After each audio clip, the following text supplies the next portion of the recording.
Okay, well, I genuinely cannot believe it, but we have officially done 50 songs in 50 weeks in 50 different languages from all across the world. We've reached the oh mama may, oh mama may, oh mama may, oh mama may. Ready or die, we've reached the end. We've reached the end.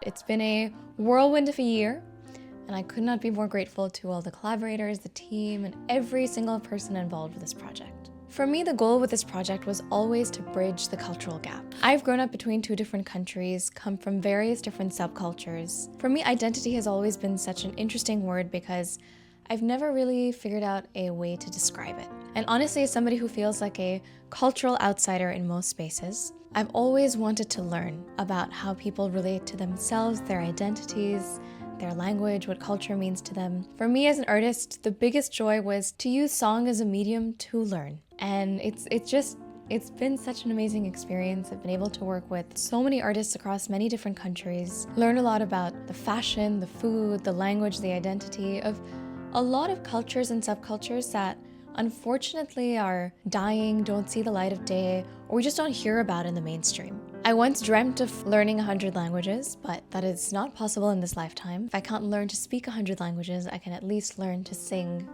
half of that. And that's how this challenge was born.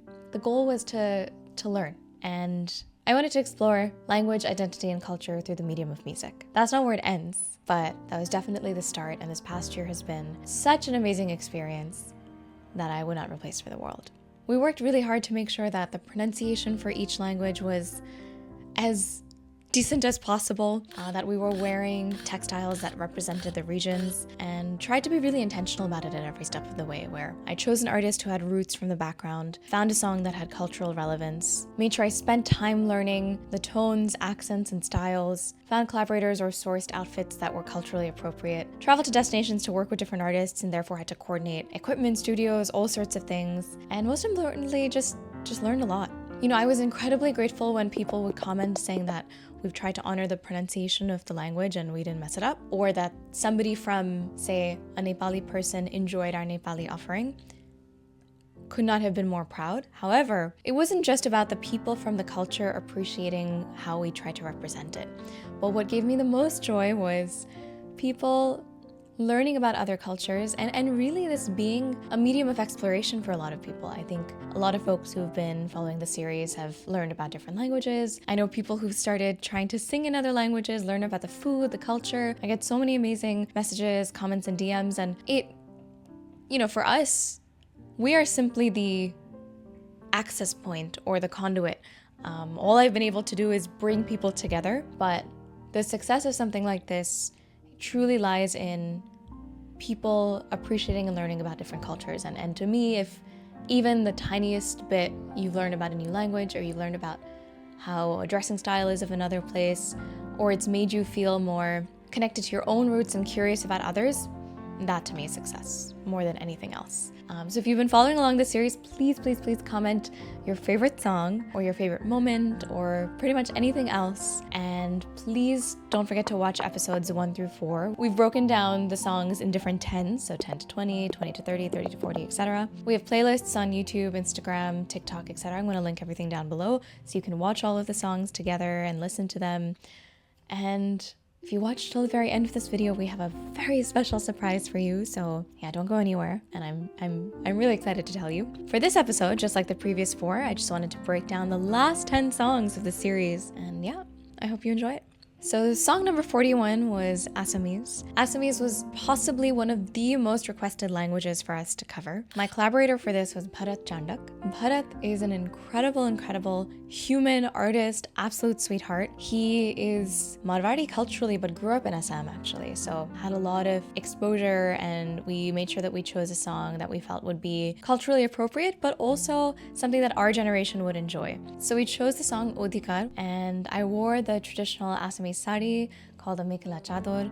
We were able to source it from Assam. I felt so confident in wearing it. It's a beautiful piece, and unlike saris from other regions where it's one piece, this was two pieces. So you wrap around the cloth in a particular way, and then you have a second piece of cloth that you tie and drape over. In fact, a lot of the clothing from the northeast of India is similar to that. We shot this in Delhi. The pronunciations weren't as easy as I thought. Here's Bharat trying to teach me the pronunciations. Tumi. Tumi. Oha. Oha. Oha or oha? Oha. Oha. Batere. Batere, batere. Tere nahi. Tere. Batere. Batere. Batere. Batere. Batere. As someone who's lived in India for almost half her life now, I honestly wish we knew more in our history textbooks and so many other things about the northeast of India, because I feel like it's an often neglected region. And now it's something that I am now excited to learn more about, to visit. The people of Assam are just incredibly kind. I mean, the kindness shown after we put out the song was just amazing. And yeah, I'm excited to explore more. So if you are from Assam or have any friends from Assam, please let me know. If you have any suggestions for where to go in the comments below. And without further ado, enjoy the song. Tumi, oha, batere gulab phule, tate rodor, puhor hoy, moro mero daliyane.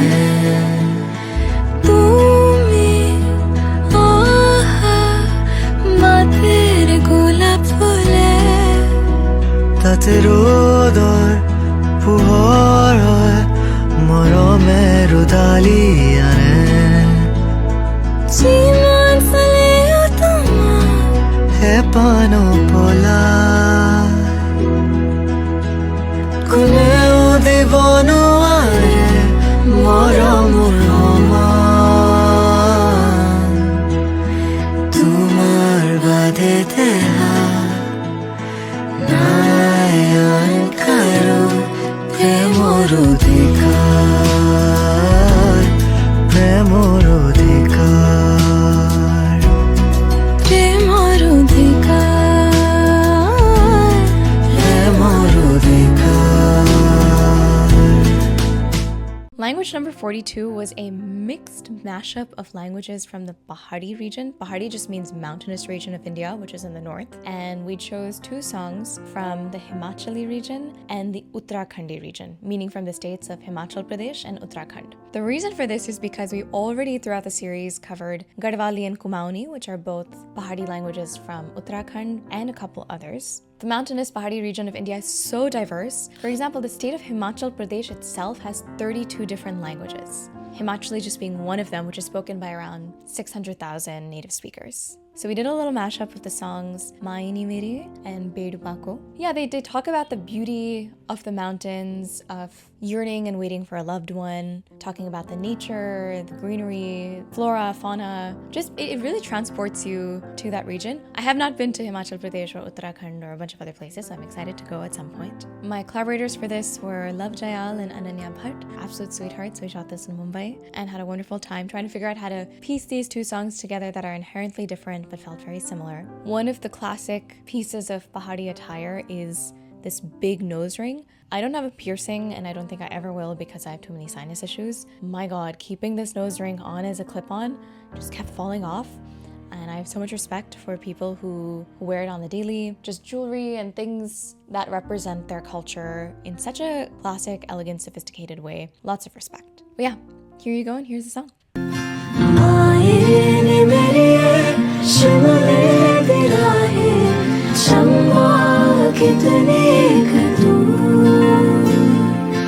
bedu pako, baramasa, bedu pako, baramasa, narna kafal pako cheta, meri chela.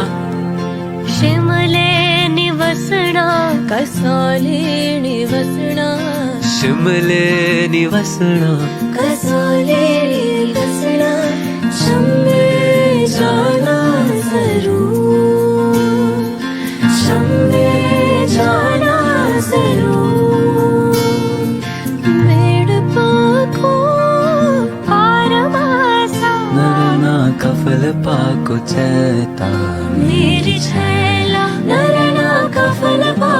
ചേത്താ മായനി മെരിയെ ശമലദിരാന് champa കിതനി शम्मा कितनी कतो Language number 43 was Braj Bhasha. Now, just like the mountainous region of India, the northern parts of India, the Hindi-speaking regions, actually have a lot of languages, dialects, sub-dialects. It's actually crazy if you go to see. And also because a lot of modern-day Hindi, like the Hindi that I speak, is a combination of Hindustani and Urdu because of all of the varying cultural influences that India today has. Braj Bhasha is one such language that it's spoken by around 500,000 people. And today in the cities, not even just the state is primarily UP or Uttar Pradesh, but it's primarily spoken in Aligarh, Agra, Mathura, and Etah. The song we chose was Chap Tilak by Amir Khusro, and my collaborator was Kshitij Anand, and we shot this in Delhi. Grown up listening to the song, beautiful, beautiful song. Here you go.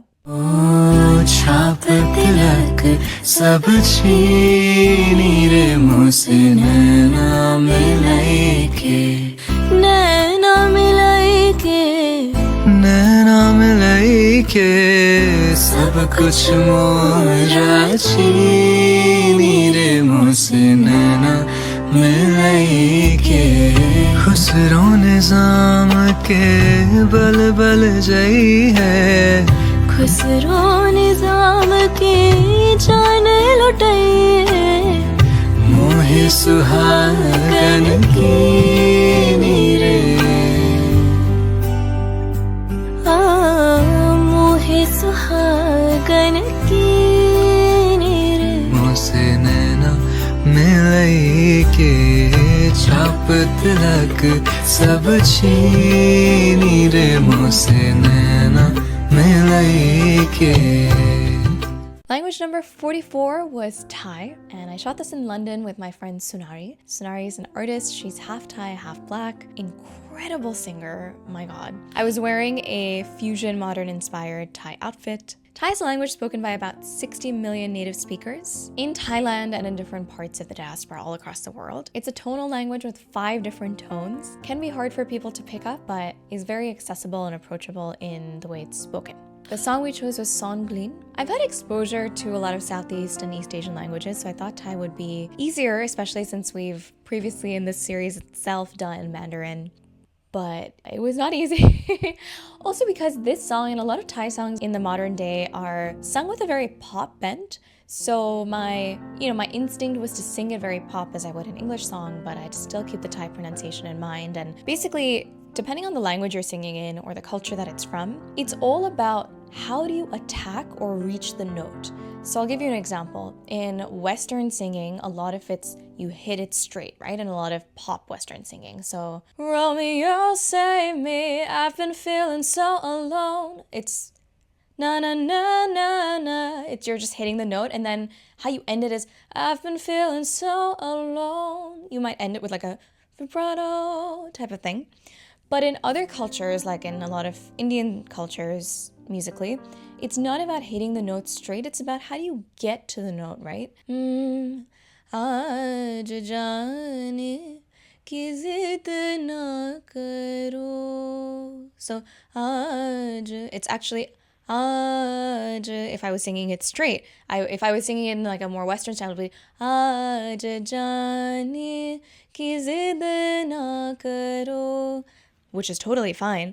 But the beauty of singing it in the cultural way is about how are you reaching the note, right? So it's aaj. You're hitting up and down and going to different notes to eventually reach the same point, but it's about the journey rather than hitting the note. Even like glides and things, for example, a lot of South Indian languages, because a lot of them had influences of the Carnatic tradition, it's not about, let's say, sare, instead of going sare.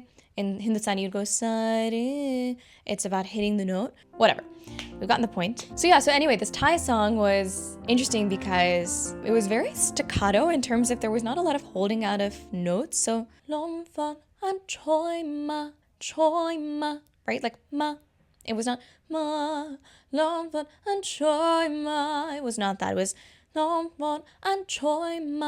So, can you hear the difference? Sometimes I wonder if when I'm explaining these things, I only make sense in my head. But yeah, the difference is how are you holding this?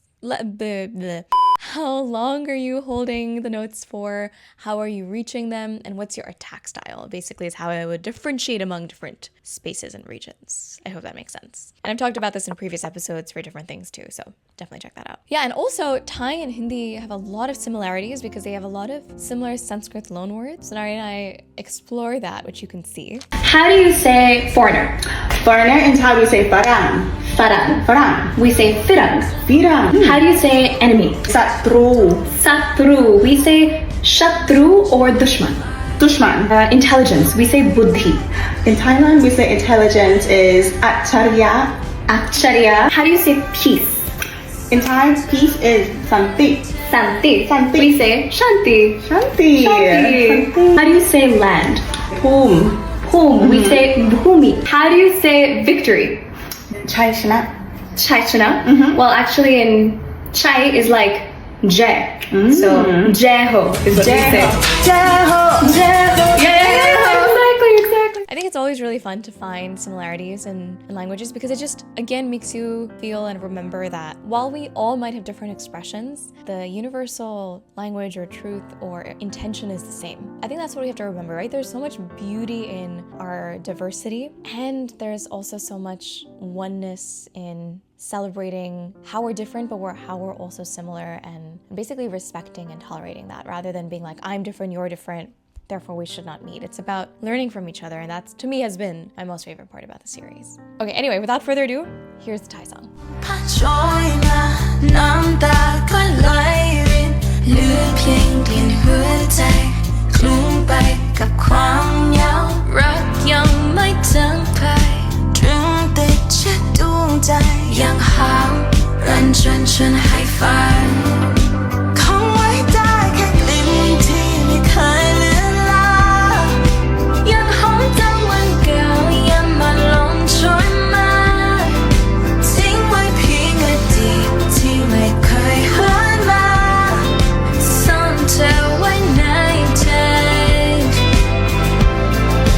เคยแอบนับเคียงกันซ่อนเธอไว้ในใจซ่อนเธอไว้ในใจ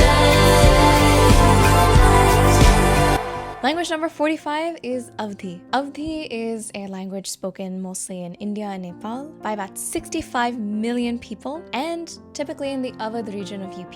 Brajbhasha was also spoken in UP, Avdi is also spoken in UP, so is Hindi, so are a bunch of other languages. So, there's a lot of diversity, even within a 100-kilometer radius in a lot of parts of India. My collaborator for this song was Tanishka Behl, and we sang Saiya Mile Ladkaiyan by Malini Avasthi, who's an incredible folk singer. Even with this, right, the way we sing the song had to feel a little bit more gritty, less polished, because it's meant to come from that place, right? So Saiya, right, instead of and a little bit of nakra attitude. Instead of, I could sing the same thing, saying Saiya or Saiya.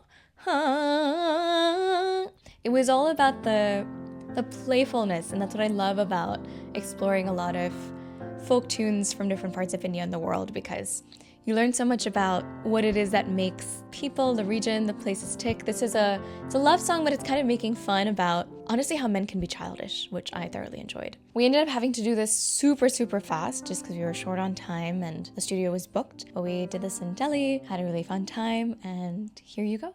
सैया मिले लड़कैया मैं का करूं सैया मिले लड़कैया मैं का करूं सैया मिले लड़कैया मैं का करूं हाय मैं का करूं 20 बरस की मैं होने को आई 20 बरस की मैं होने को आई सैया 20 बरस की मैं होने को आई सैया हो सैया पुकारे मैया मैया मैं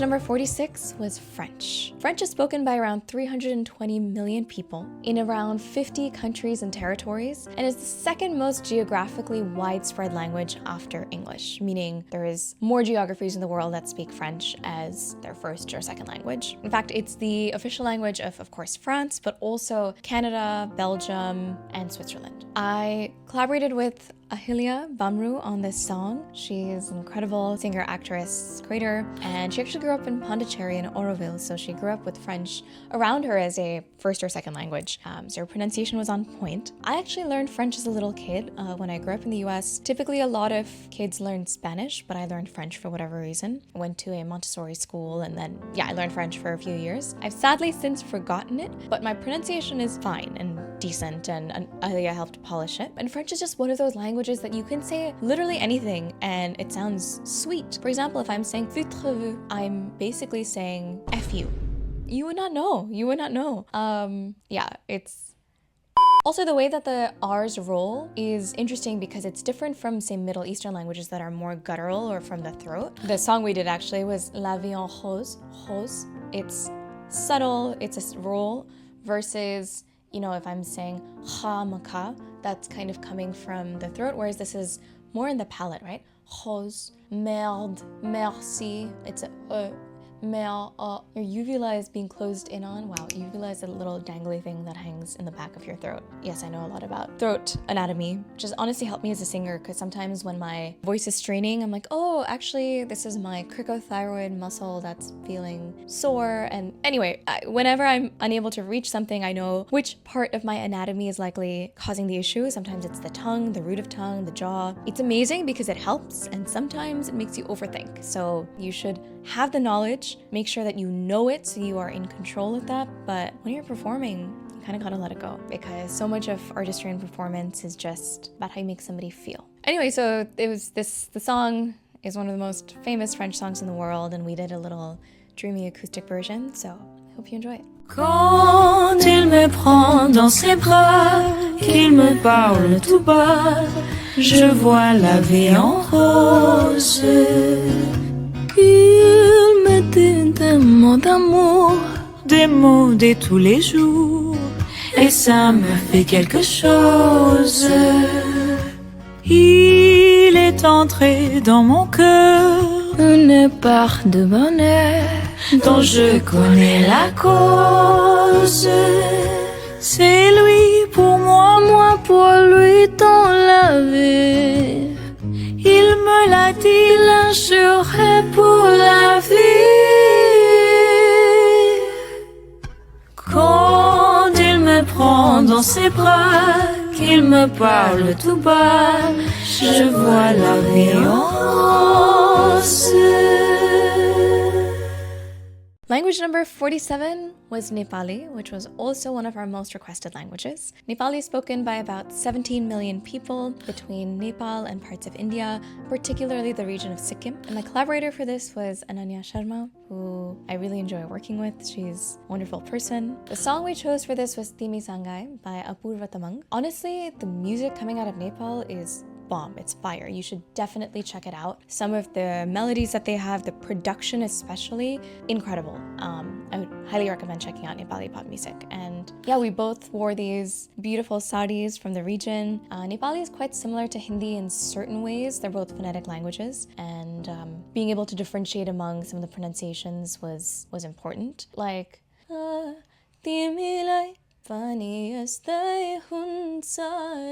it's in Hindi it would be huncha, but it's hunchara cha cha, like more like the Marathi cha, but not as intense. Yeah, at this point, after having done 50 languages, I can pronounce several different types of R's and N's and T's and L's and CH's, so my brain thinks about that a lot, which, again, it's just a fun fact. It's a fun fact. Loved singing this song, and here you go. Maya no toyo kira, musukana mero yo, hamai sakira. Bhannu ta धेरै छ तिमीलाई, तर किन खै केही भन्नै सकिन. तिमीलाई पनि यस्तै हुन्छ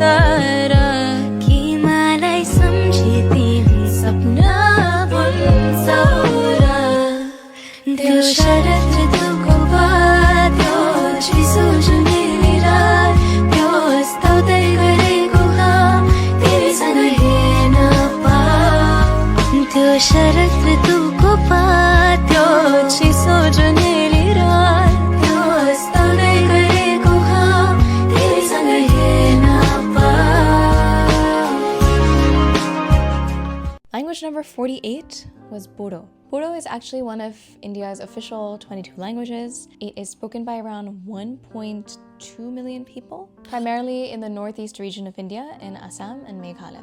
If somebody is from the Northeast and they can please correct my pronunciation of the states, because is it Assam? Assam? Is it Meghalaya? Is it Meghalaya? Yeah, just let me know what the correct pronunciations are, please. And yeah, for this song, unfortunately, it was hard to find an artist who was from the Bodo region. I collaborated with this artist named Arash Kaur instead. She is based in Chandigarh, and I just felt like her voice would suit the song incredibly well. We did a song called Na Girbaya. There is a W sound in the Bodo language. Let me give you an example. Buthumbaya Girbadine Bimina Gusani. So it's not Gusani, it's Gusani. This sound is similar to, for example, in Kokborok from Tripura, but just used differently. Like in Kokborok, it's a shutui. It's similar. It's even the song name Na Girbayu. It ends with the W. So yeah, being able to try to differentiate among these sounds now has been a task and a challenge, but we've tried our best and hopefully done a half decent job. Always room for improvement, so please, if you find a pronunciation off or anything off, please let me know. And disclaimer, the folks who helped us with the translation of the song clearly did not do a good job, so if you are Bodo and you watch the song now, you'll see that the translations are probably off, so please feel free to correct them. We were wearing saris tied in a traditional style too. They're actually tied, kind of typically you will tie the sari at the waist, but here you tie it kind of at the bosom. So it was an interesting drape to do, but yeah, I learned a lot. That the saris were beautiful. We had a great time doing the song, and hope you enjoy it. Na girbaya gasamanba benin kusanione buthumbaya garbadine bimin gathar gumar Garbani jara problem nase hombai sani nagasa ani pagali sira nagadhala ugane sana mai dekho tha na dekho gayo ke hua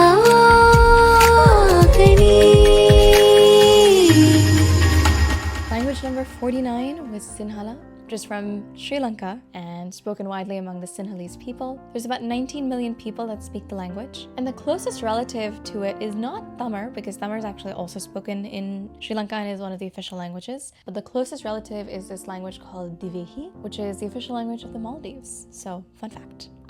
My collaborator for this was Tarini, who is, oh my god, she and I became instant friends and have hung out a bunch more ever since, and I really love her as a human. So we had a blast doing this, and we wore saris tied in a traditional Osari style. So it's almost like there was a little skirt on top of the sari, which I thought was really cute. We shot this in Bangalore, and what I love about modern Sinhalese music is that there's a lot of this syncopation in the beats, like da, da, bum, ba, ba, bum, ba, ba, bum. But there's a lot of bounce in the production and the beats, like for example,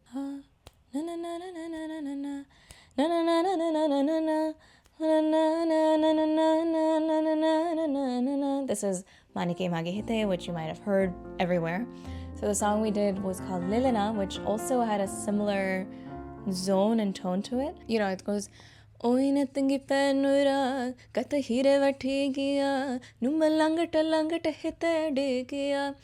the like, it makes you want to move your shoulders. There's a lot of percussiveness even in the syllables, you know, they're all very percussive syllables, consonants. Whenever you sing them in anything, it adds in almost like there's a beat to the lyrics themselves.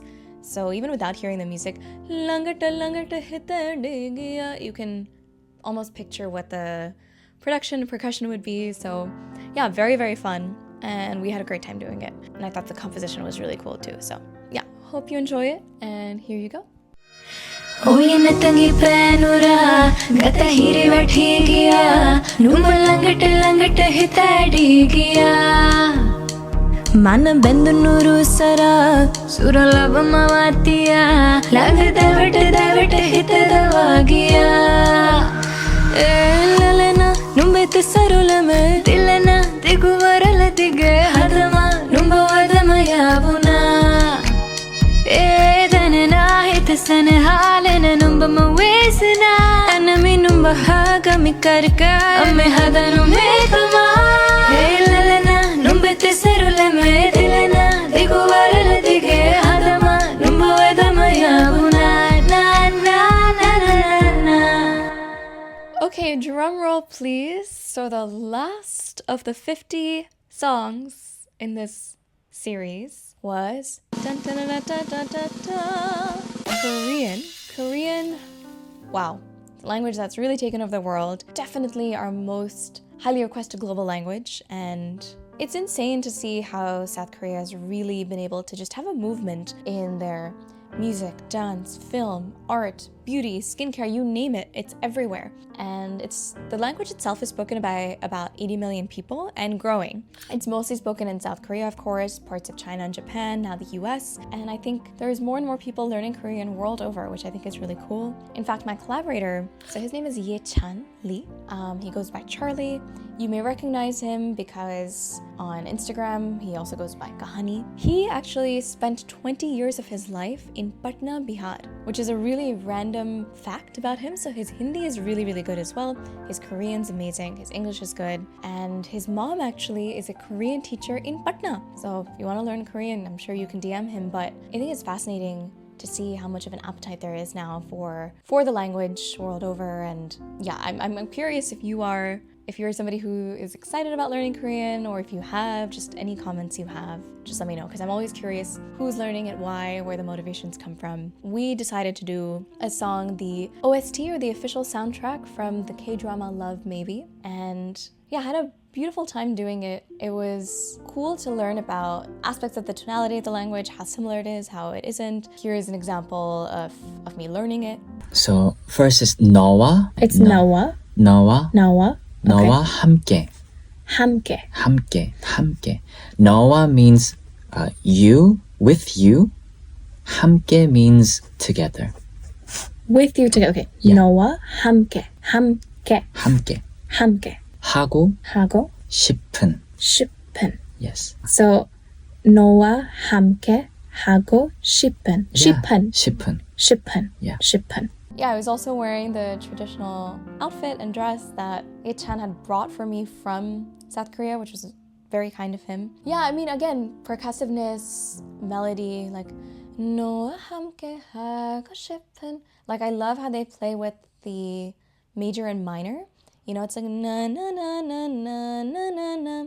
They're playing with a lot of the notes, and then there's a resolve, right? So 너와 함께 하고 싶은 일들을 상상.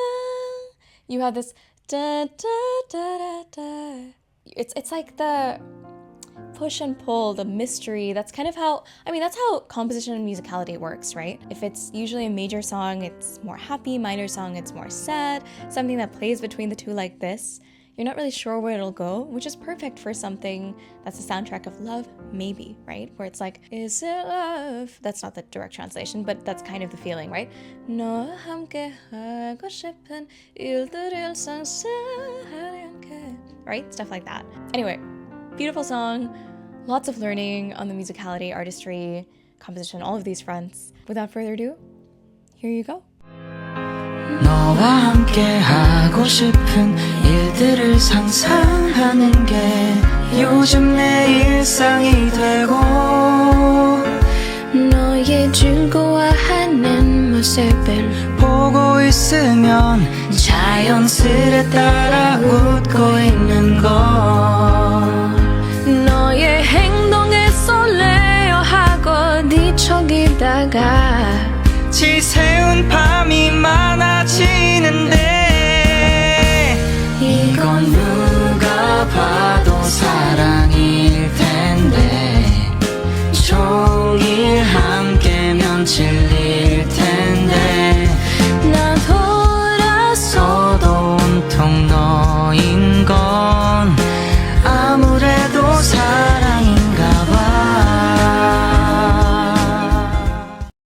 wow. I feel like I'm gonna feel a little bit of withdrawal symptoms for the next few months. I'm of course gonna continue to sing. For those of you who are new here, I have been singing since I was very young in many different styles. I've trained in Hindustani classical, Broadway, church, gospel, done professional theater, released a lot of original music, mostly in the pop space. Now I can sing in multiple languages, and I'm excited to do different artistic projects as the years go by. Yeah, I think to me, music is a beautiful medium to connect with people, to learn from others, to learn about artistry, identity, culture, musicality, and I hope to, in whatever different ways, whatever mediums I use music to express myself in, whether I'm creating something original, honoring another culture, collaborating with somebody, yeah, I hope to just continue to do that in different forms. Yeah, since I'm feeling withdrawal, if you have any recommendations of things you want to see, there's particular cultural songs. I will still continue to try to honor them with different people, different challenges. Just let me know. Yeah, if you've been following along the series, or if you're new here, welcome. Please go check it out, and I would love to hear your feedback. Let me know what your favorite part has been, your favorite songs, anything that it's meant to you, if at all. And this is not the end of this series, nor is it the end of the exploration of language or identity or culture. We have some ideas on how we want to continue that. So if you're somebody who is interested in just learning about different cultures and multiculturalism, just let me know in the comments, because we'll keep an eye out so that we can share more when we have more. But we are thinking of building a lot of community around it and have a bunch of ideas. But also, we are going to be potentially putting together a show early next year, exploring this culture through the medium of music and fashion and everything else, and performing with a bunch of the collaborators live, bringing together different aspects of the culture. So I'm excited. I will let you know more once we have more details, but please keep your eyes and ears out. It'll most likely be in Mumbai to start with. So keep posted, because we want to make sure you get tickets. And any ideas you have on how to take this forward in a way that's meaningful. The answer is not do another 50. Maybe eventually I will, but not every week. There is other stuff we have in the works. What y'all have been seeing on the internet has been just a fraction of what has been going on in the behind the scenes of life, which I'm happy about in some ways and excited to share about the rest in other ways. So there's been a lot in the works on many, many different fronts, and I'm excited for you to see the different versions of the journeys that have come to life now after being in this creative space for a few years. Anyway, before I ramble too much or go into reveal too much before my team kills me, again, just a huge thank you to all of you for just being a huge part of the reason that I was motivated to do this in the first place, and the learning I've had from a lot of you, and the appreciation and the gratitude. To all the collaborators, please go show them all some love. They are incredible and all killing it and doing incredible things artistically. To my team, thank you so much. It really would not have been possible without you and your support, and just the coordination a project like this required on every single front. Thank you from the bottom of my heart to the event team. And that's, I think I'm gonna get emotional. That's the closing out of the series and this challenge, and what has been the tapestry of a lot of this past year, as this past year has been interesting and tough in many other ways. And so honestly, having a project like this to feel grounded by has been really nice, and I've learned so much, grown so much, collaborated with so many people, made so many friends, and just really grateful. So anyway, thank you so much for watching, and we have a lot more stuff coming out on this channel as well for all sorts of interests, so feel free to subscribe, etc. We'll see you very soon here, and also hopefully in person very soon. Lots of love.